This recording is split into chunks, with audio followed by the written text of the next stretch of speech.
18ஆம் தேதி கருத்தால்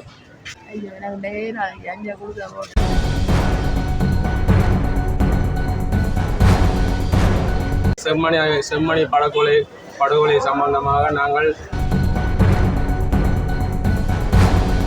அந்த காலத்து பிரபாகரன் இந்த மக்களுக்கு ஒரு விடுதலை எல்லாம் இந்த யுத்தத்தை நடத்தி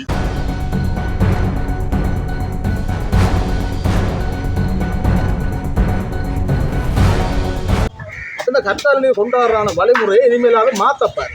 அதாவது நீங்க கருப்பு கூட எதிர்ப்பு தெரிவிங்க.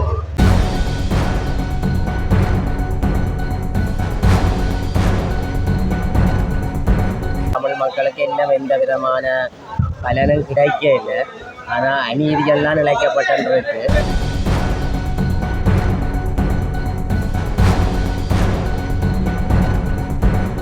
இதை தமிழ் தேசிய கூட்டமைப்பு இதை வேறு ஒரு தேவைக்காக இதை பயன்படுத்தக்கூடாது.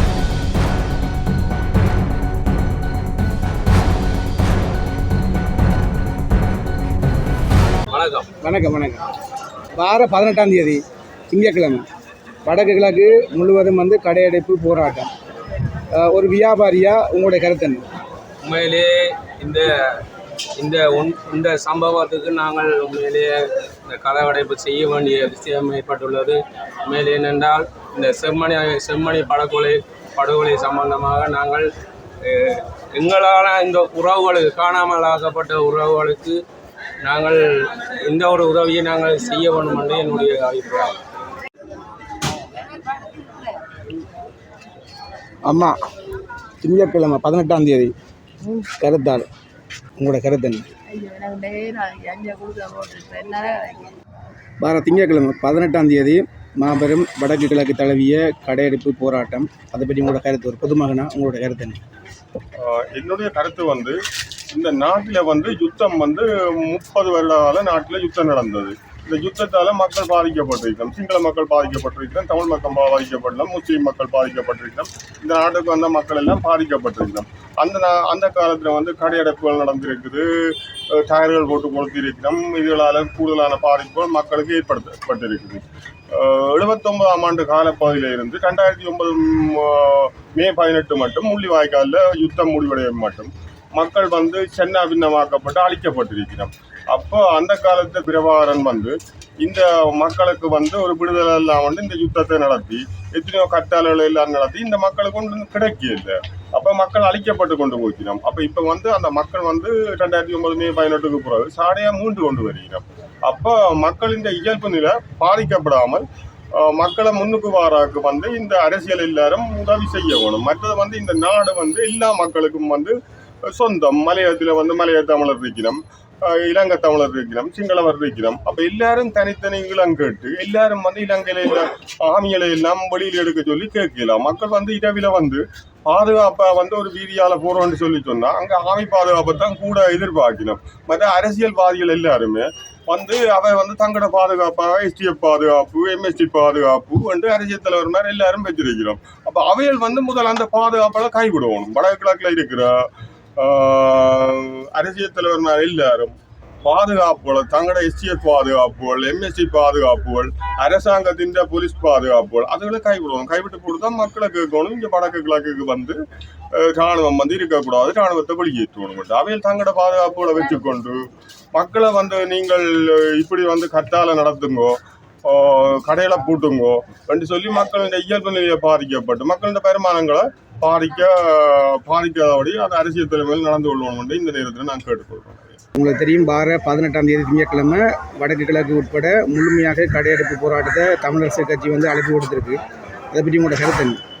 உண்மையில் தமிழருக்கு ஒரு அநீதி நடக்க தமிழரசு கட்சி இப்படி ஒரு அழைப்பை கொடுக்கறதுக்கு நாங்கள் தமிழ் மக்கள் கட்டாயமாக இதுக்கு பூரண ஒத்துழைப்பு வழங்குவோம். ஏனென்றால் தமிழனுக்கு ஒரு அநீதி கிடைத்த அந்த கட்சி தான் கேட்குவோம். உண்மையில் தமிழ் தரப்பு தமிழ் கட்சி நிச்சயமாக இதுக்கு நாங்கள் பூரண ஆதரவு வழங்குவோம். எந்த பிரச்சனையும் இல்லை. சாவகச்சேரி தமிழரசு கட்சியின் தலைவரால் நோட்டீஸ் வழங்கப்பட்டிருக்கு. உங்களுக்கு நோட்டீஸ் வழங்கப்பட்டிருக்கு பார்த்தேன் நான். உண்மையிலே அது ஒரு வரவேற்கத்தக்க விடயம். உண்மையிலே தமிழ் மக்களுக்கு இன்னும் எந்த விதமான பலனும் கிடைக்க இல்லை. ஆனால் அநீதிகள்லாம் நிலைக்கப்பட்டிருக்கு. இந்த அநீதிகளை உண்மையில் சர்வதேச மட்டத்துக்கு தெரியப்படுத்தணும். அப்போ தமிழ் மக்களாகிய நாங்கள் உண்மையில் அணிதிரண்டு இதுக்கு ஒரு நல்ல ஒரு ஆதரவை தெரிவித்து சர்வதேச மட்டத்துக்கு இது போய் சர்வதேசத்தால் எங்களுக்கு எந்த நீதியும் கிடைச்சாலே ஒழிய மற்றபடி இன்றைய அரசியல்வாதிகளோ அரசாங்கமோ எங்களுக்கு தமிழருக்கு நீதியை பெற்றுத்தர மாட்டேங்கும். அதில் நான் உறுதியாக சொல்லுவேன். வணக்கம் அண்ணா. திங்கட்கிழமை 18ஆம் தேதி உங்களுக்கு தெரியும் முல்லைத்தீவில் நடந்த சம்பவம். அதாவது இலங்கை தமிழரசு கட்சி வந்து வடக்கு கிழக்கு முழுவதும் வந்து கடையெடுப்பு போராட்டத்துக்கு அழைப்பு விடுத்திருக்காங்க. நீங்கள் ஒரு வியாபாரி, அது உங்களோட கருத்து என்ன?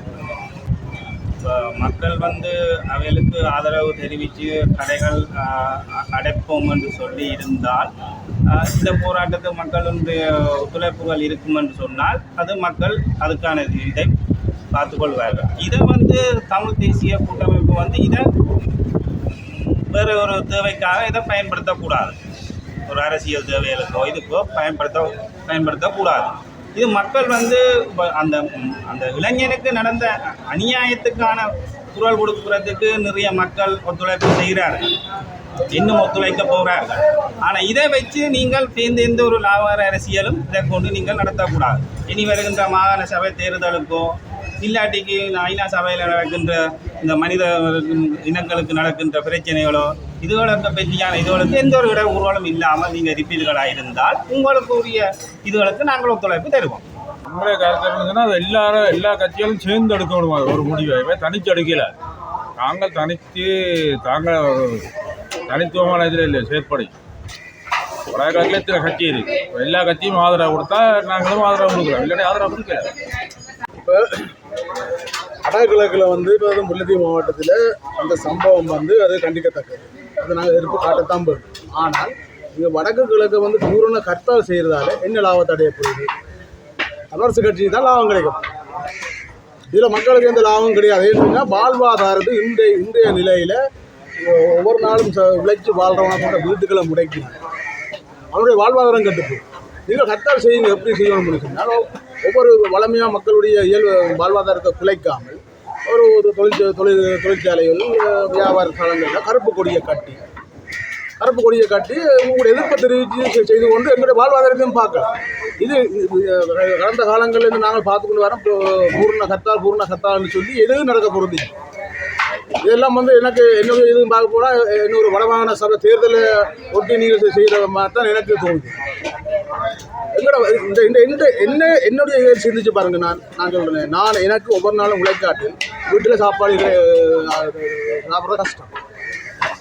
எங்களோட வாழ்வாதாரத்தை முடக்கக்கூடாது. ஒரு நாளும் தமிழ் மக்களுடைய அன்றாட வாழ்வாதாரம் இப்போ மாம்பர மக்கள்லாம் கூட இருக்காரு. உடனே அன்றாடம் உழைத்து சாப்பிட்றவங்க தான் இங்கே கூட இருக்கு. அந்த கர்த்தால் கொண்டாடுறான வழிமுறையை இனிமேலாக மாற்றப்பார். அதாவது நீங்கள் கருப்பு கூட எதிர்ப்பு தெரிவிங்க. அரசாங்கத்துக்கு வந்து எதிராக செய்ய போகிற இதில் வந்து எதிர்ப்பை தெரிவிங்க. ஒவ்வொரு இடங்கள்லையும் கருப்பு கொடியில் காட்டியும் கூட எதிர்ப்பை தெரிவிக்கலாம். இது கர்த்தாலன்னு சொன்னால் முழுச்சனவன் போய் வீட்டுக்காங்க கிடக்கும். வசதியாக அவனுக்கு பிரச்சனை இல்லை. அவன் போய் கிடப்பான். முதல்ல உங்களோட கட்சிக்குள்ளே உங்களுக்கு என்ன கட்சிக்குள்ளே ஒற்றுமை இல்லை. அதெல்லாம் தமிழரசு கட்சி. அப்போ எத்தனை கட்சியாக பிரிஞ்சிருக்கிறீங்க? இதைத்தான் நாங்கள் நடுவே சொல்கிறது.